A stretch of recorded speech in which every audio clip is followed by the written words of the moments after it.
want to give a shout out to the Tortured Poets Department. Came out Go yesterday. T Swift. Go T Swift. 12 out of Oh, 10. yeah, 12 Taylor out of Swift one. 10. Yeah, there's this up and emerging artist by the name of Taylor Swift. We just want to give her a shout out I on don't this know if podcast. I've ever heard of her. Hey there, welcome back to the As I Understand It podcast, the discussion podcast about careers, young adulthood, the evolving world we live in. I'm your host, Cameron Getz, and I'm happy to have us back after a long Easter break.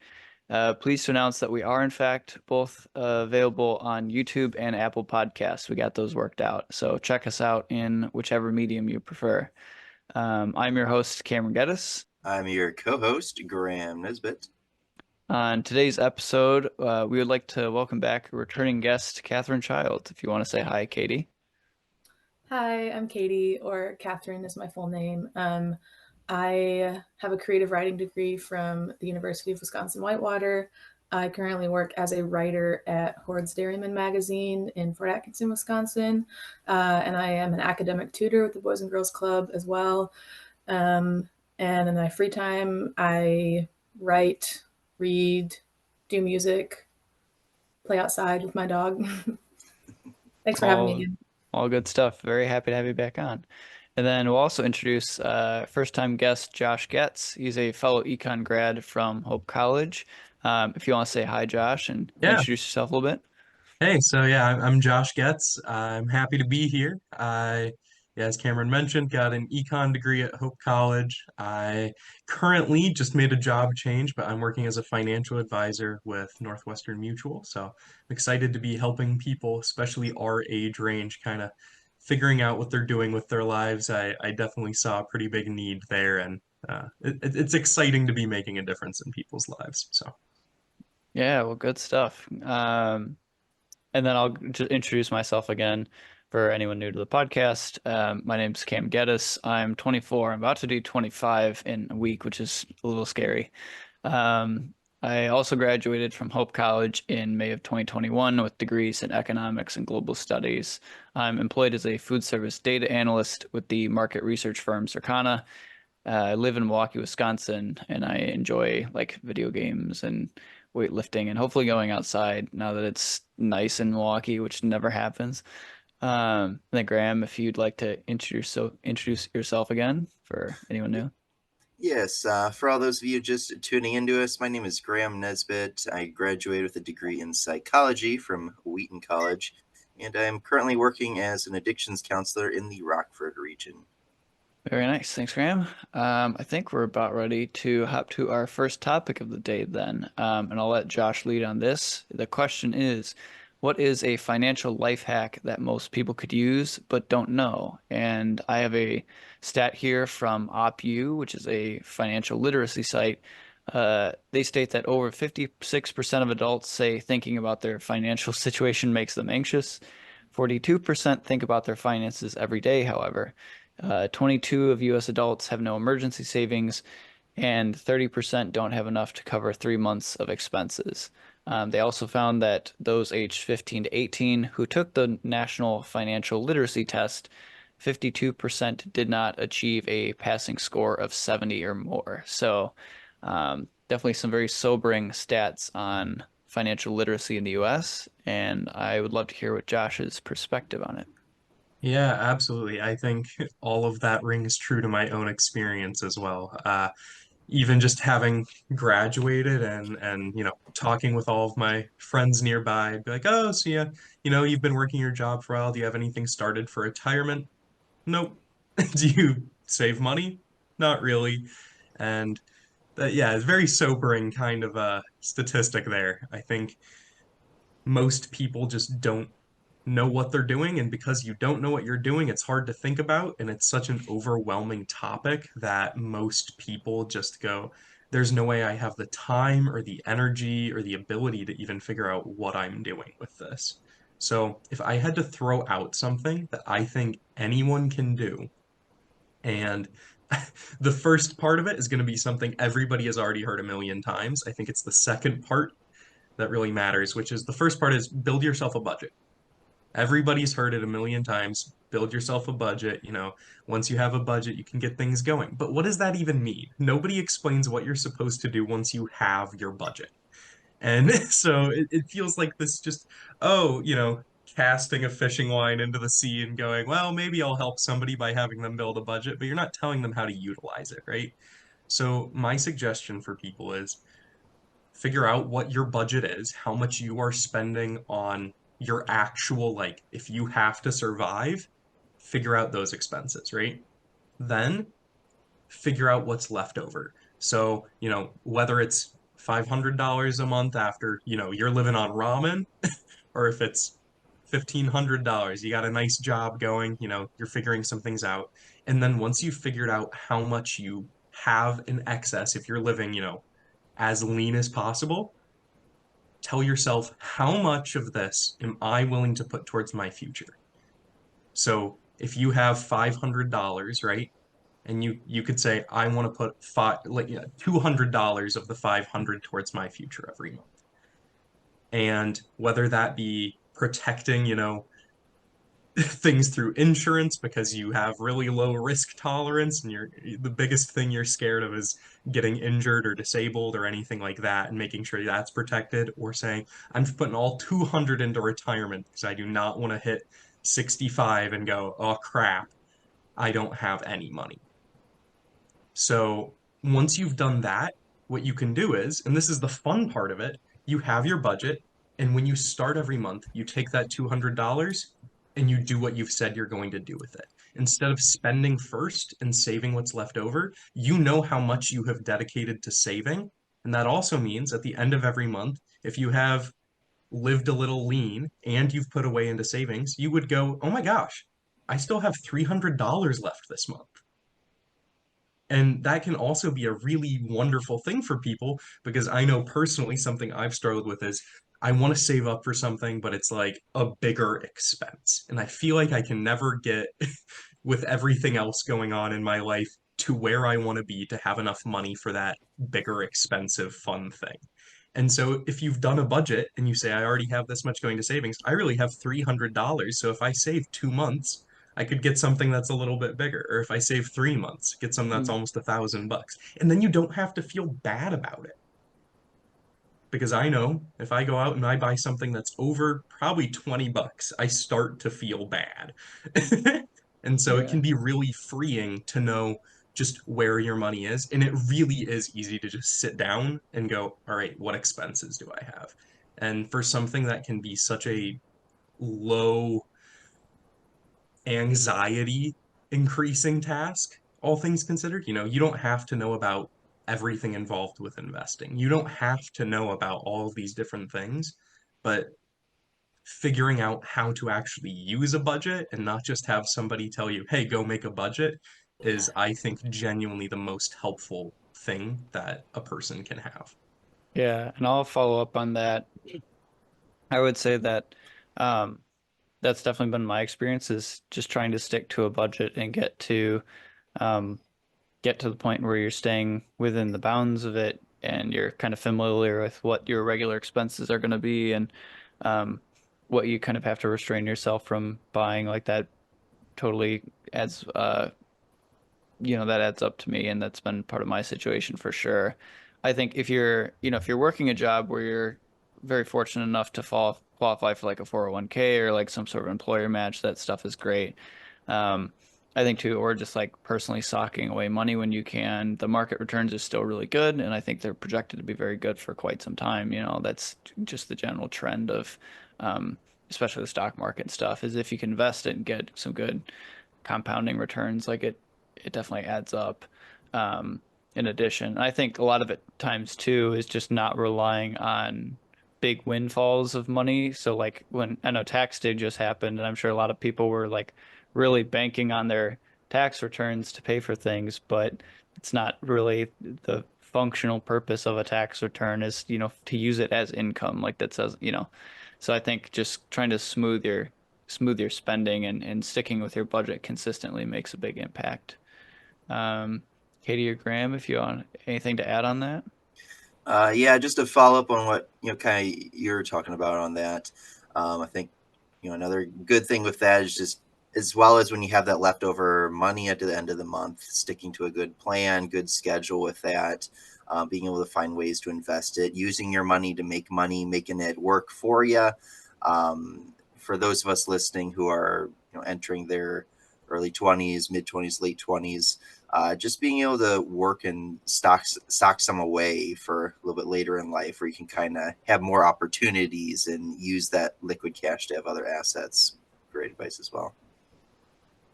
Yeah, I'm just absorbing all this information. This is amazing for me. I struggle a lot with this. So thank you, Josh, for me and everyone who's listening who struggles with it. It's really great information. Yeah, and Thanks, Fish. I do want to make sure you feel that you are not alone in this. The vast majority of people are 100% in that position.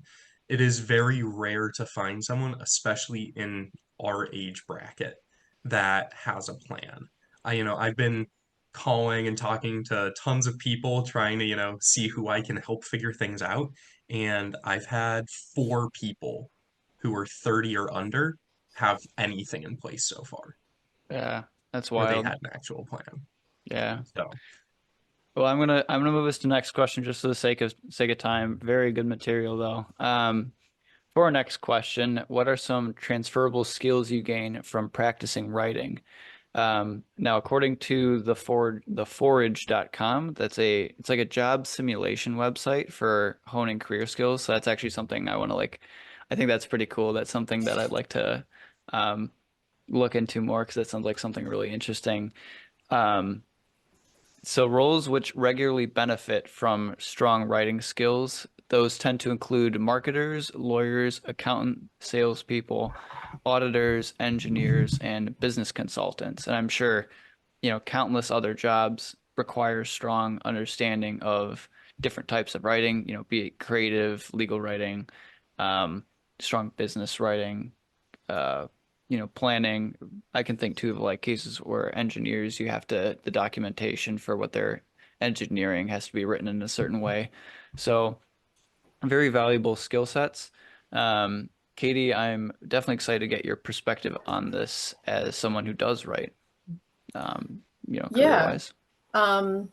I think there's a lot I could say, obviously. I'll try to keep it concise, but it's really interesting the statistic you said about all those different careers that writing is proven to be like a valuable asset, because that pretty much encompasses almost every career section there is. And I do think writing is a skill that is lessening, whether that be because of social media technology or because of COVID, or just, I think there's lots of different factors that are the cause of that. But I do think it's a skill that isn't as championed and practiced as it used to be. And I do think writing helps primarily with 2 things. One of those is a given, but it's a very good communicative tool to have. Even though writing is my job and I have to do it, I still am able, no matter where I am or what I'm experiencing, whether I need to communicate something to my boss or to a friend, or to an interviewer, or no matter what communication setting I'm in, I have the language ability and the skills to either put it on paper or put it on paper and then like tell someone. And I think just being able to order your thoughts in that way is highly valuable. There's even like a lot of journaling that happens with therapy and with emotional intelligence. If you're able to organize your thoughts and put it down in a physical manner, there is evidence that helps you be happier or be able to like make better decisions. So I do think like communication for sure. And then that emotional intelligence factor is huge too. Because as a writer, you have to be able to not only understand your own thoughts, but also think through thoughts of other people. And that's very creative oriented with my creative writing, but it's also a factor for my writing in general. The articles I write are for various audiences. They're coming from various places in their life, their various ages, various backgrounds. And as a writer, you have to not only try to put yourself in their shoes, but try to speak to them in a way that they care about. And that's tricky, but it's an incredible skill to have because it expands your emotional intelligence. It expands your ability to relate to people. It expands your observation ability. You know, you have to be able to observe, you have to read people. So yeah, I mean, I could go on and on, but I definitely think like emotional intelligence, communication are two big things that writing helps with. And I would encourage anyone, whatever your career is, to invest in your writing skill. Yeah, I think that, and that actually has come through like in my experience as a data analyst. So I also did a bit of writing in school, didn't take it a career-wise route, but I've seen that the background of writing has come into play quite a bit, even in data analytics. There's some things that are very suited for, you know, using graphing for, some things that are helpful on a spreadsheet, other things, you know, you have to get down in some form of code or like with a tool to explain in a particular way. But I found that in a project scenario, the fundamental foundation of any project that we take on tends to stem from emails back and forth or messages back and forth or some form of written communication of teams relaying their expectations and updating on deadlines and timelines and so on. And um, I've seen instances where people who have very strong writing skills and can articulate well, especially when it comes to what the client is expecting, as opposed to um, necessarily how a given product currently works, it bridges the gap and allows teams that are responsible for modifying and operating on the existing tools to kind of recombinate them for what the client is expecting. But you can't do any of that unless you have a solid understanding of what exactly the client needs as in written form.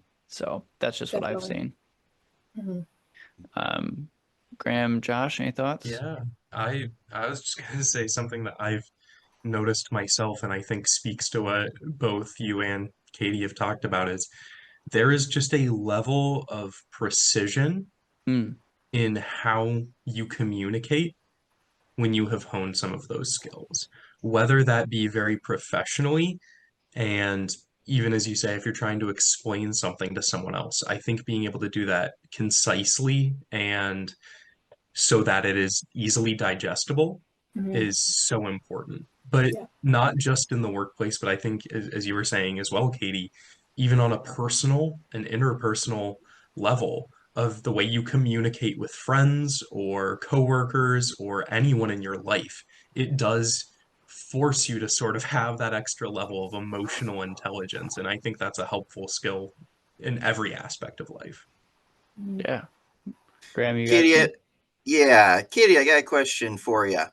For those of our listeners listening at home, in order to kind of assist with writing and foster that growth, what kind of things help get you in a good space to write? Do you have any practices, any routines, things like that? Hmm. That's a good question. I think it depends on what I'm going to sit down to write and what time of day it is. And I think there's a lot of different factors. For instance, if I'm going to sit down to creatively write for my own enjoyment and for my own gain, I got to do it in the morning. I'm a morning person, and I have to have no distractions. It has to be, you know, closed door. I usually have to have books beside me to inspire me, and that includes journaling. That's kind of like I kind of lump journaling and self creative poetry or whatever it is kind of together because that can look like a lot of different things for a lot of different people. I do think the hardest part about that is just making the time for it and setting it aside because even me as a writer by career, I still struggle to find time to write sometimes because I mean you do have to, like we were saying, it is an emotional thing to do. You do have to be in a headspace for it, and that's sometimes you have to force that, unfortunately, or sometimes you have to be disciplined enough to sit down and even if you write like one sentence or one word or something, you know, at least you've done it. At least you've shown up to the page and done it. For writing for a job or for even if you're not a writer, you're not writing articles, but you have to write like an email or something. Um, if you're in the office, you know, it's a little bit easier. You have people around you to encourage you to stay focused. So in that sense, I don't struggle as much. But if you're working from home, it's kind of, again, that's that factor of making time for yourself to be alone and to be able to focus, and even giving yourself an incentive afterwards if you need to. Sometimes I'll say like, oh, if I sit down and finish this piece for the magazine, I'll like watch an episode of New Girl or something, just to give yourself that little boost of like, okay, you're working towards something. So I think it can look different for everyone, but it's really about just like forcing yourself to make that time is the hardest part. Yeah, I agree. And that kind of reminds me actually very much of what Josh was saying about making a budget and sticking to it. Sticking to it is a lot of self-discipline. So let's move on to our last question for today. And this one is kind of open-ended, and I'd like to gear this towards our own careers, actually. So this question is, how can you use social media effectively for career boosting? So here's some stats according to the University of Maine. It says there are 4.8 billion social media users worldwide, representing about 60% of the global population and 92.7% of all internet users. There are 150 million new social media users between April 2022 and April 2023. If we break those numbers down, it equals approximately 410,000 new social media users every day. The average time spent on social media daily is 2 hours and 24 minutes. So I know it's a lot. It's crazy, the power of social media and scrolling. So with those stats in mind, I guess let's talk about ways to use the power of social media to grow your career. So, and I'll actually start on this one just because I think like this podcast is sort of an example of that. I think it's helpful to have some content that you create and put out and really take kind of take the first step to make by yourself. And in this case, I'm lucky because I have Graham too as my co-host and a wonderful array of guests. But I think it all just kind of is a good example of putting your foot forward and trying something new. Because I actually, up until this podcast, I don't really have a lot of forward-facing social media type projects. So that's something I tried out, and I know kind of a podcast format is a good way for people to build a presence and start content creation, you could say. But I also think too, from like a data perspective, there's a very wide net of topics that people can find fascinating, and even things which traditionally you might have considered like outside the range of exciting social media coverage. You can, if you have good editing skills and you have a good mind for what people find fascinating, there's ways to really disseminate it in an engaging way. So I've seen, for example, on like LinkedIn, but even as far out as like Instagram and Facebook, YouTube shorts or TikToks of people who have very data centric or kind of tech centric jobs, but they'll make a whole 30-second short on, oh, did you know you could do this with Python, or how do you bucket data effectively? And if you have some good tools and you have some patience enough to create them, you can get a lot of engagement and find ways to really share your expertise and inspire people to consider you a subject matter expert without having to necessarily go back to school or publish a paper or do any of the very grandiose career steps. So that's one example of how I've seen social media in use with like data analysts and so on. But I mean, Graham, if you've got anything, I know Graham also is a bit of a career making YouTube clips and stuff like that in his free time. Yeah, so I do have experience, making YouTube videos and streams and things like that on social media. What I would say, I suppose more specifics for this question, how you can use it to boost your career, help with that. I'm going to go a different direction on that. As we were talking earlier about discipline, routine, structure, things like that, you can actually use the amount of social media you use each day to your advantage. You might see it as a bad thing being on it that much, but let's take a positive spin at this. All right. So you already have the discipline of being on your phone for 2.5, 3 hours a day. Okay, looking at YouTube clips, whatnot. What you can do, you're already going to be on your phone. You can swap out 5, 15 minutes of that for an application that's going to help you with something like Duolingo. You could learn a language.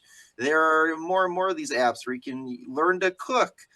You can read poetry or history or things like that. Of those, I'm definitely in the Duolingo boot camp. I've been doing that for several years now, about like 821-day streak. It's great. It's totally doable. Anyone can do it. You're going to be on your phone anyways. There's no excuse. Just open it up, let your mind process that. That time's going to get used anyway on your phone, so you're not going to lose any time from your day. Instead, you can do things that are going to be putting into you. And as far as career boosting, being able to speak a different language or at least have an understanding of it, that is something that most certainly is going to be useful in whatever field you're going. So that's my 2 bits on it. Yeah, and I think too that also as you're talking about finding ways to use it to your advantage and kind of put skills into you rather than just drawing attention out of you. I think for someone who does want to use social media effectively, you can kind of use those 2.5 hours a day as a way to learn and kind of copy effective strategies from other people. The content you consume and you find interesting can be a good lesson in ways that you could make things or make social media work for you. Katie, I'd love to hear about are you familiar with like book talk, Katie, where people talk about like book reviews and things like that on TikTok? Like I'm sure there's a big connection between writing and social media. I am familiar with book talk. I do not have my own social media, so in that sense, I'm a bad writer to ask about that. I have pretty savage opinions about social media, so I will try to not be too dramatic. But Sure. I'm of the camp that I think it does waste too much of our time and our attention. So I would respectfully, I would definitely say, if you want to be more productive and successful, get off of it. Personally, but I do have a LinkedIn. I do have a LinkedIn for career purposes. So I don't have a ton to say. I guess I'm not super familiar with its positive ways. That's something I could learn. I'm not super familiar with the positive effect it has, because I all I know is my own personal experience and how much time it zapped from my day and how anxiety inducing it was for me. So I made the personal decision to stay off of it. And I think that's a totally fine decision. But I do Yeah, agree that like not everyone has to do that for their own productivity. So it just depends, I think. sure. Yeah, Josh, do you have anything to add on that? Yeah, I will say, Katie, I tend to generally fall a little more towards the group you're talking about, the never used social media a lot. I've had my Facebook for, oh geez, probably like 8 years or something, and I think I made one post and it was like a couple weeks after I got married, and it was essentially me just saying, "Hey, I'm married." Um, my Instagram account I've had since early high school, and it has 5 posts on it, and none of them are in the past 5 years. And so I totally understand where you're coming from on a lot of that. I think when social media gets used as a, hey, we're connecting with people tool, what ends Yeah. up frequently happening is you start comparing your own life to other Mm, people's, which I think is where social media gets dangerous because you're comparing your own life to an idealized version of other people's. So I think where it can be valuable is not necessarily the original purpose of social media whatsoever, or even, short form content that's may or may not be rotting our brains, who yeah. knows?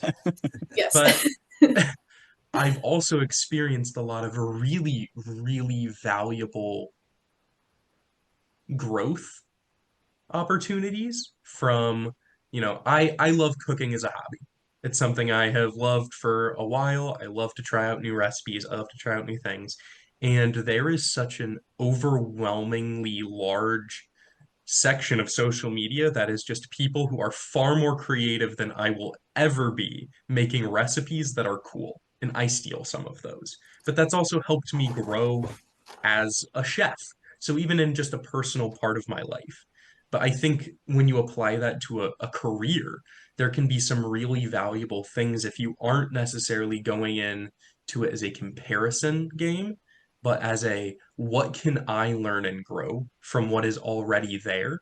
Because there's so many people out there creating content about literally any topic you could ever Right. imagine. And a lot of it, I think, is honestly going to be some useless garbage.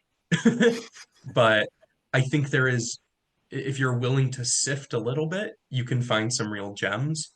And I also know, so as someone who is now in a very relational type of position, some of those social media aspects where I had never seen value in them before. I have however many LinkedIn connections, even if I never use my Facebook, I have however many Facebook friends.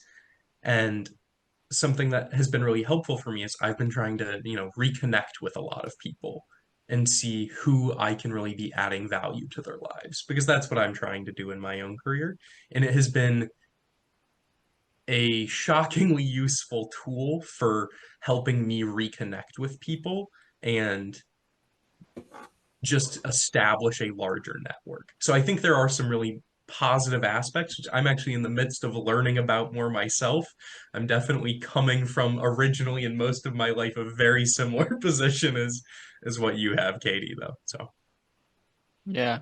Well, that's all great stuff, and I think that definitely covers kind of the broad spectrum of opinions and kind of the usefulness or um, not usefulness of social media in different contexts. So yeah, I love all those opinions, and I think definitely applicable for a wide range of personal and professional uses. So yeah, I think that about covers it today, actually, in terms of our three questions. But I wanted to say thank you to my co-host Graham Nesbitt, as well as our wonderful guests Katie Childs and Josh Getz. I appreciate them taking time on this Saturday morning to hop on and share some of their wisdom and advice. So it definitely means a lot. Um, yeah, and this episode should be live sometime the next coming days on YouTube and now Apple Podcasts. So, feel free to um, like, comment, subscribe, all the engagement things related with social media. click that bell. Yeah, ding the bell, follow the channel, do all the things. Um, and actually, you might see an episode from Graham and I next week because we're off our 2 week cycle at this point, so we gotta hop back on the bus. But we're gonna be exploring some new short form things too for the channel. Graham, I know Yeah, you if you're got some not stuff cooking. if you're not subscribed already and you're just listening to us while driving your car or whatnot, go ahead and subscribe to us on YouTube. We have video media coming your way as well, so stay tuned for that. Yeah. All right, that's all for today. Take care and have a good one.